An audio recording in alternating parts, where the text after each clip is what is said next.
Oh my God! Stephen King. Wow. Wow. So, with every new Stephen King book I read, I feel like I appreciate a new aspect of his writing to an even greater extent. With it was tone and character. The Stand, it was just the grand concept and execution of this incredible story that just felt too large even for this massive book, but it was just done flawlessly. Pet Sematary, it was the capturing of grief and raw emotions, human feel. The Outsider showed me that Stephen King can still write up to par with a lot of his previous classics. But wow. 11/22/63 was just a new side of King in a lot of ways, and I still can't pinpoint why. It felt different, but also incredibly Stephen King. And getting this out of the way right now, Stephen King also, he ended his book fantastically. Usually the weakest thing in Stephen King's books are the endings, whether it's the awkward child orgy in It, or just the abruptness of a few of the Dark Tower entries. But here, great ending. Like, actually really phenomenal. A couple little stumbles, but the actual closing of the book was like tear-jerking almost. Wow. So well done. I went into this book with a little bit of hesitation because typically conspiracy theories and conspiracy theorists do nothing but annoy me, and having a book that's written by Stephen King that revolves around the JFK assassination, but all of that mumbo jumbo is handled exactly how I think Stephen King should have handled it, just across the board.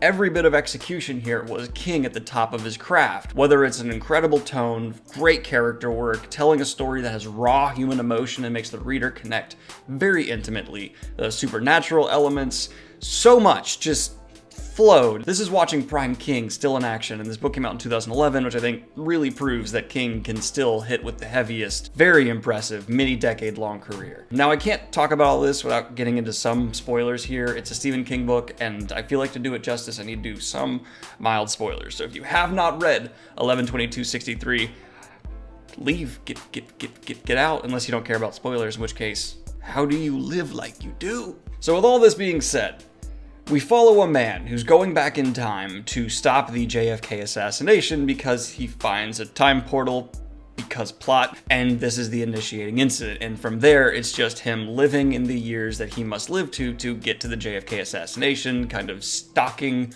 Lee Harvey Oswald and investigating living in this older time. Now, Stephen King takes brief moments to hit on the social issues at the time, but never really dives too deep into it, which I think is a good thing. While I do want to explore those ideas in different stories, and talking about those issues is very important, for a Stephen King book, probably not the best setting to dive super deep into those wider ideas and figure out what the, yada yada yada. I'm glad he didn't. Moving on. Now, this man comes back to actually many years before the JFK assassination, so he has time to get his bearings, make a plan, and get ready.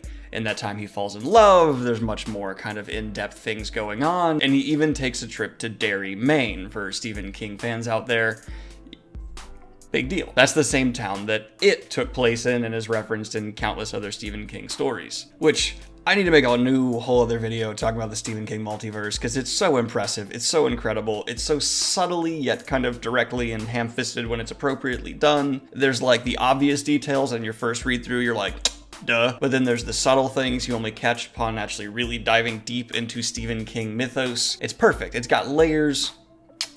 Perfect. I don't know why I keep doing that. This is probably in my top 3 Stephen King books. I loved the romantic relationship that blooms. I love the slowly building pace that just feels like it's ever becoming more and more pressing. And as we grow closer and closer to the date of JFK's assassination,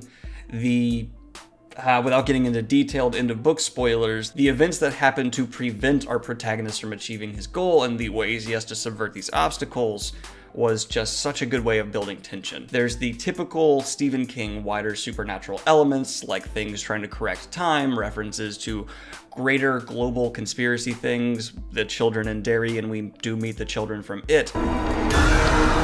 Even mentioned the giant turtle. It's kind of all there, and seeing Stephen King kind of more bluntly and more directly than I ever have before just start building and exercising what his wider universe is gets me incredibly excited to see what he'll be doing in the upcoming years, because I feel like this is building to Stephen King not showing his full hand. We probably will never see his full hand, and it would be a mistake for him to show us everything, but I think we will eventually, finally, get a book that answers a lot of questions and will raise more, obviously, with answering them, but having that woven into this story that never feels too distracted from the original plot of trying to save JFK is phenomenal. There is no horror writer who can creep you out, make you uncomfortable, and get under your skin like King can. He's top of his game, head of his craft. It's remarkable. All that being said, I had a couple small issues with the book here and there. The Derry Maine thing, well, it was certainly interesting, and I like seeing the Stephen King universe built. There were just a couple choices made there that made me go,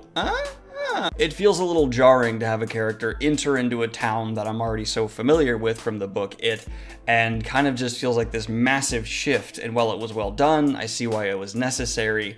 I question the execution in a couple of ways, and I think maybe a couple rethinkings of the approach of having a character from this story enter a world we know from another story would make a lot more sense. Because of my understanding, there's actually some inconsistencies possibly here. Maybe this actually is fixed with the whole Stephen King multiple realities idea.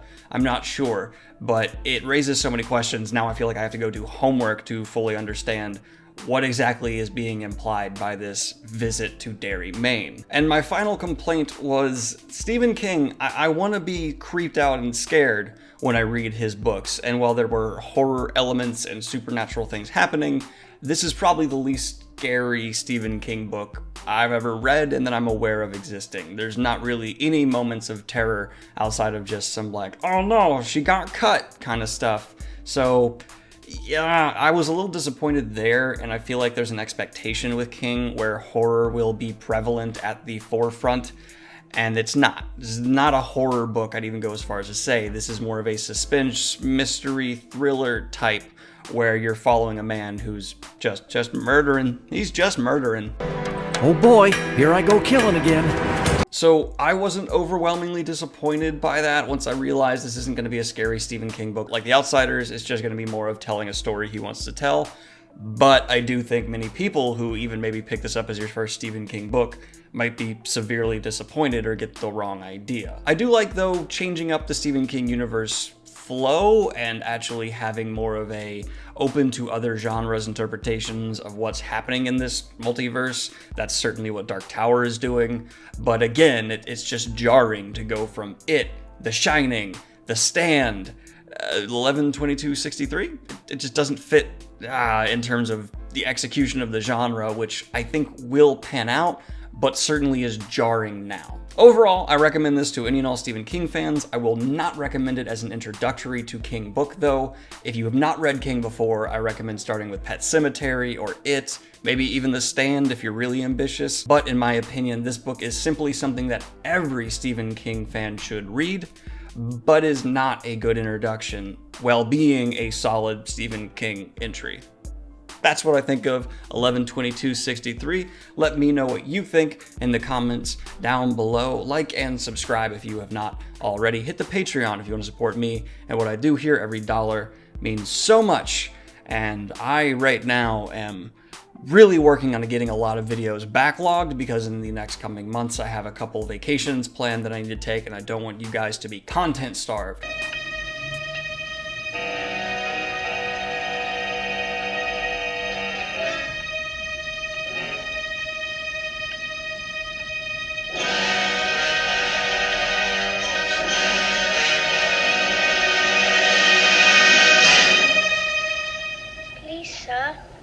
I want some more.